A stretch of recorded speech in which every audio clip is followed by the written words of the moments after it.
Hello, my kids. Myself, Sonia Verma, I welcome you all to the prestigious platform that is the Fundo Tutor. आज हम बात करने वाले हैं the component of foods. तो अगर मैं आपसे एक क्वेश्चन पूछूं कि आखिर आपने डिनर में क्या खाया, तो आप कहेंगे ma'am we have eaten a bowl of sabzi और अ दाल, साथ में हमने राइस या फिर चपाती ली है, या कभी कभी हम सैलड भी ले लेते हैं या फिर curd. You can say that. But अगर मैं बोलूँ कि क्या कॉमन रहता है आपके डिनर में हर दिन, तो will say ma'am that will be the serial का बहुत बड़ा पोर्शन, यानी कि आपके चपाती, आपके rice and one bowl of any vegetable और एनी करी वाला सब्जी या फिर योर पल्सेस। यही रहता है, इससे ज़्यादा तो हम कुछ नहीं करते। तो आखिर ऐसा क्यों? दैट इज़ बिकॉज बच्चे, बिकॉज कहीं ना कहीं आपके बॉडी को लगभग 50 to 60% कार्ब्स चाहिए होता है, एंड वो कार्ब्स आपको आपकी सीरियल्स प्रोवाइड करवाते हैं, यानी कि आपके रोटीज़, आपके रिफाइंड फ्लावर्स, आपका मैदास, आपका आटा, अगर आप राइस की बात करेंगे, जितने भी आपके सीरियल्स आते हैं, ओट्स वगैरह, ये सब कहीं ना कहीं it will be fibrous rich, but कहीं ना कहीं काफ़ी गुड सोर्स ऑफ आपके कार्ब्स होते हैं। और यही पोर्शन आपका 50 to 60% आपके बैलेंस डाइट में रहता है। बात करते हैं आपके बाउल्स की, जहाँ पर आप सब्जी और आपकी दाल ले रहे हैं। आपकी सब्जी, आपकी दाल, और यू कैन से a different kind of curries, या फिर अगर आप दोनों चीज़ को मिलाकर खा रहे हैं, एक सूखी सब्जी और एक भीगी हुई सब्जी, तो कहीं ना कहीं आप बोलेंगे कि दोनों कहीं ना कहीं आपको प्रोवाइड करते हैं, pulses provides you the proteins. सब्जियां भी हमें बहुत सारे फाइबर, प्रोटीन्स, विटामिन्स प्रोवाइड करते हैं, but the main thing is pulses का protein amount are very much high as compare to your different kind of vegetables. तो अगर हम यहाँ पर देखें तो कहीं ना कहीं पल्स तो हमें खाना ही चाहिए, बिकॉज वो हमें प्रोटीन का हमारे लिए मेन सोर्स है। बट अगर हम प्रोटीन्स नहीं ले रहे हैं, यानी कि हम पल्स नहीं ले रहे हैं, तो उस टाइम पे हमें क्या करना चाहिए बच्चे? We should shift to 1 glass of milk. अगर दिन में दाल नहीं मिल रही है हमें एक दिन में, तो कहीं ना कहीं हमें एक दिन उस टाइम दूध ज़रूर पीना चाहिए, बिकॉज प्रोटीन का सोर्स आपका पल्स, मीट और मिल्क होते हैं, the major source. I am not saying कि बाकी सब में नहीं होता, बट मेजरली इन तीनों चीज़ों में सबसे ज़्यादा प्रोटीन होता है। एंड आपके जो सीरियल्स हैं वो आपके कार्ब्स कंटेन करते हैं। अब बात करते हैं 15 to 20% कहीं ना कहीं आपको प्रोटीन का दिन में खाना है, यानी कि आपके बैलेंस डाइट में भी 15 to 20% of your protein should be included. 50% and 15%। और अब बात करते हैं रेस्ट 20-25% हम क्या ले सकते हैं वहाँ। रेस्ट 20-25% हमें वहाँ पर फैट इंक्लूड करना है। Yes, you heard me right. अब आप बोलो कि मैम फैट तो कहीं ना कहीं हमारे लिए बुरा होता है, वो तो काफ़ी दिक्कत परेशानियाँ करता है। बट इफ आई से बच्चे, ये आपके ग्रोथिंग पीरियड्स हैं, और इस टाइम पे आपकी प्यूबर्टी आपको हिट करने वाली है। You will be in 6th or 7th और 8th, अगर आप ये वीडियो देख रहे हैं तो कहीं ना कहीं बच्चे आपकी अभी एडोलसेंस का टाइम चल रहा है। इस एज पे, specially in the case of girls, आपको बहुत ज़्यादा फैट की ज़रूरत पड़ती है, बिकॉज इस टाइम हमारे बॉडी में हार्मोनल चेंजेस आ रहे होते हैं, और ये हार्मोन्स कहीं ना कहीं डिपेंड करते हैं आपके फैट्स पे। Your fats actually make your hormones, and there are very much good fats too. मैं नहीं कह रही हूँ आपको गलत फैट खाना है, बैड फैट खाना है। I am talking about the good fat. For example, your some olive oils, some oils which contain the MUFAs and PUFAs. आपको क्या करना है, बस आपको जब भी आप बोतल लेने वाले हो मार्केट से किसी भी ऑयल की, you have to just read down there कि क्या वहाँ पर म्यूफाज एंड प्यूफाज और अनसैचुरेटेड फैट्स लिखा हुआ है। If they are unsaturated fats, which mean they are very good for you and for your family. एक डायबिटीज़ पेशेंट भी वो ऑयल कहीं ना कहीं बड़े इजीली तल के उनमें सामान को खा सकता है, because that is unsaturated fat which is very much good and easily digestible.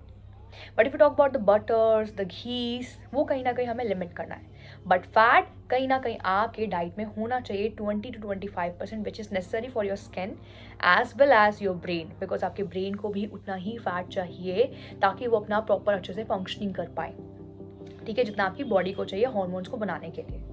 तो यानी कि फैट्स भी हमारे लिए इंपॉर्टेंट है, but the fat should be from the good source, यानी कि unsaturated fats, MUFAs and PUFAs will work.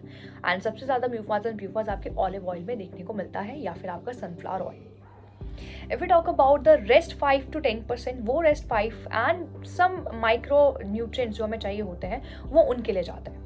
That is your vitamins and your minerals, जो मोस्टली हमें ग्रीन लीफी वेजिटेबल से मिल सकता है।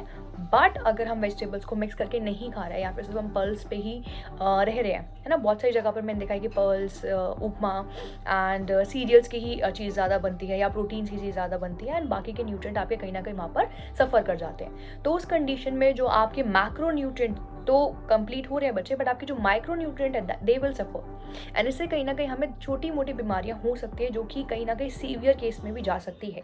फॉर एग्जाम्पल, अगर आपके बॉडी में विटामिन डी नहीं है, you will suffer from the rickets. If there is vitamin A deficiency, you will suffer from a eye diseases. If there is vitamin C deficiency, then you will suffer from a scurvy. पूरे skin पे patches आपको देखने को मिलेंगे।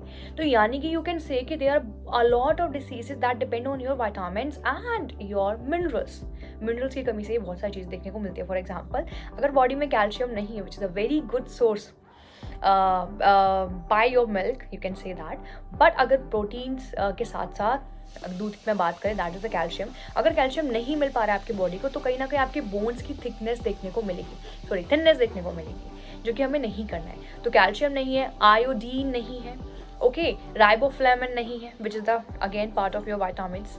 तो ये सब कहीं ना कहीं आपको काफ़ी ज़्यादा डेफिशिएंसीज प्रोवाइड करवा सकते हैं। हमें क्या करना है, अपना जो भी बाउल हम सब्जी ले रही हैं, अपार्ट फ्रॉम द पल्स, उसमें कहीं ना कहीं सारा मोस्टली आपके ग्रीन लीफी होना चाहिए। अगर you are not using green leafy vegetables, if you are not using that बच्चे, then you should go for the fruits हमेशा आपको खाने चाहिए, बिकॉज फ्रूट्स में बहुत सारे vitamins, minerals and it is rich in fibre. तो क्या करना है, एक प्रॉपर बैलेंस डाइट की अगर हम बात करें, यहाँ पर इस वीडियो में क्या देखा हमने कि सीरियल्स, आपके राइस, आपके चपाती से हमें कहीं ना कहीं 50 to 60% लेना है, 15 to 20% from the protein, 20 to 25% from the fat, and rest जितना भी बचा हमें वहाँ पर मिनरल्स, विटामिन्स एंड आपके फाइबर्स के बारे में देखना है। साथ ही में 8 ग्लासेस ऑफ वाटर, जो आपने हर जगह सुना होगा, बिकॉज बहुत सारे आपके बॉडी में ऐसे रिएक्शंस होते हैं बच्चे जो विदाउट वाटर परफॉर्म नहीं हो सकते, तो उन सब के लिए हमें पानी पीना ही है।